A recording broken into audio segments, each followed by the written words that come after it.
এই হুজুর, এই যে তোমার গাড়ি বস্তা এইডি নিয়ে তুমি আজকে এখান থেকে ভাগ। ইমাম কি আপনার তা বুঝেন?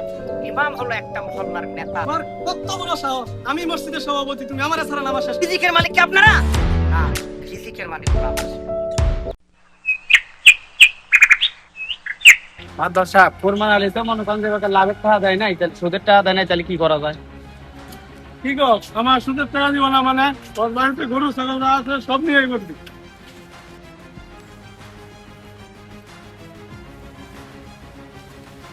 কি ব্যাপার হুজুর, তুমি কি আজকে আমার ছাড়াই নামাজ শেষ করে দিছো?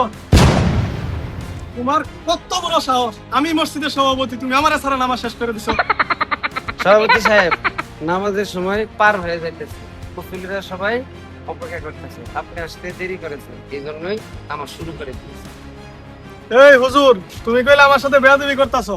আমি এই মসজিদের সভাপতি, তোমার বেতন কিন্তু আমিই দেই, এই কথা তোমার মনে রাখার লাগবে। এই হুজুর, তাড়াতাড়ি আসো, নামাজ শুরু করি, নামাজের সময় পার হয়ে যাইতেছে। সেক্রেটারি সাহেব, নামাজ তো শেষ করে দিছি আমরা। কি, তুমি আমারে ছাড়াই নামাজ শেষ করে দিছো? তোমার কত বড় সাহস! তোমার মতো হুজুর লাগবে না, তুমি আজকে গাড়ি বস্তানে বিদায় হও, তোমার চাকরি শেষ। আপনারা দুইজনে মিলে কি শুরু করছেন হুজুরের সাথে? হুজুর তো ঠিক সময়ে নামাজ পড়াইছে। এই বেদব, তুমি জানি কার পোলা? তুমি তো বেজায় বেদব হইছো। তোমার ব্যবস্থা আমি আজকে করতেছি, আজকেই তোমার বাবার কাছে আমি যাবো।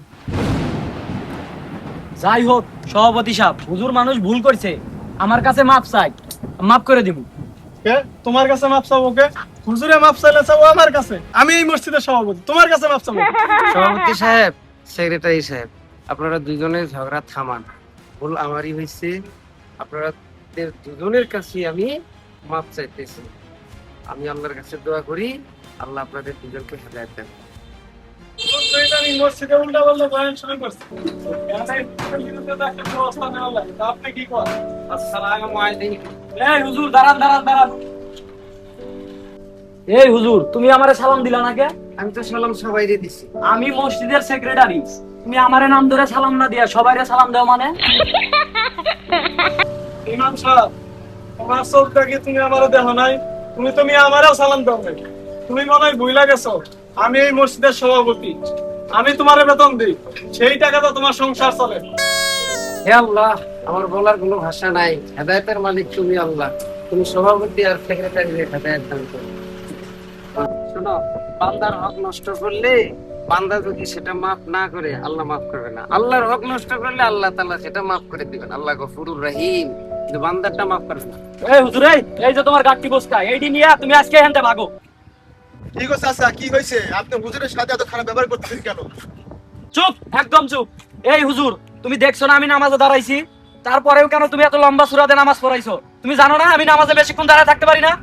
কত বড় সাহস! আমি মসজিদে গেছি, আমারে দেখা সুদ ঘুষের ওয়াজ শুরু করে দিছে। এই যে হুজুরে পাইছি। এই তো পাইছি।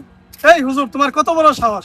আমারে তুমি মসজিদে দেখা সুদ ঘুষের ওয়াজ করো। তুমি জুম্মার নামাজে গেছি, তুমি জুম্মার নামাজে আমারে দেখা সুদ ঘুষের ওয়াজ শুরু করে দিছো। আমারে দেখে তুমি কেন সুদ ঘুষের ওয়াজ করবা? এটার জবাব দাও তুমি। না, আর চুপ করে থাকা যাইতেছে না। আমি মসজিদে কি ওয়াজ করব, কি নিয়ে বয়ান করব, সেটা কি আপনাদের কাছে শোনা করতে হবে? কোরআন এবং হাদিসে যা আছে সেই অনুযায়ী এবং সমাজের অবস্থা অনুযায়ী আমি ওয়াজ করব, সেটা কি আপনাদের কাছে শুনে ওয়াজ করতে হবে? এই যে আপনারা একজন সভাপতি আর একজন সেক্রেটারি, আপনারা কি 5 ওয়াক্ত নামাজ ঠিক মতো পড়েন? সুদ ঘুষ, মানুষের জমি জমা সবকিছু মাইরা খান, হালাল হারাম সব কিছুই বাঁচেন না, আর আমাকে এই সম্পর্কে কোনো কথা বলতে দেন না। এই মিয়া, আপনাদের কি মরণ লাগবে না? আপনারা যে মানুষের হক নষ্ট করেন, এগুলোর হিসাব কি আল্লাহর কাছে দিতে হবে না? আর আমি যদি আপনাদের এই সপ্তাহে বাধা না দেই, আমাকে আল্লাহর কাছে হিসাব দিতে হবে। ওই মিয়ারা, ইমাম কি আপনার তা বুঝেন? ইমাম হলো একটা মহল্লার নেতা, আপনারা আমাকে কথা বলতে দেন না, কথায় কথায় আপনারা আমাকে খোঁটা দেন। আপনাদের টাকায় আমার সংসার চলে। রিজিকের মালিক কি আপনারা? না, রিজিকের মালিক হলো আমার। আমি চলে যাইতেছি, একটা কথাই বলে যাই, আল্লাহ যেন আপনাদের সবাইকে হেদায়েত দান করে। আমাদের সমাজে বহু জায়গায় ইমাম সাহেবদের সাথে এই রকম অমানবিক অত্যাচার করা হয়, যেগুলো করা কোনোভাবেই উচিত নয়। ইমাম শব্দের অর্থ হচ্ছে নেতা। ইমাম আমাদের নেতা।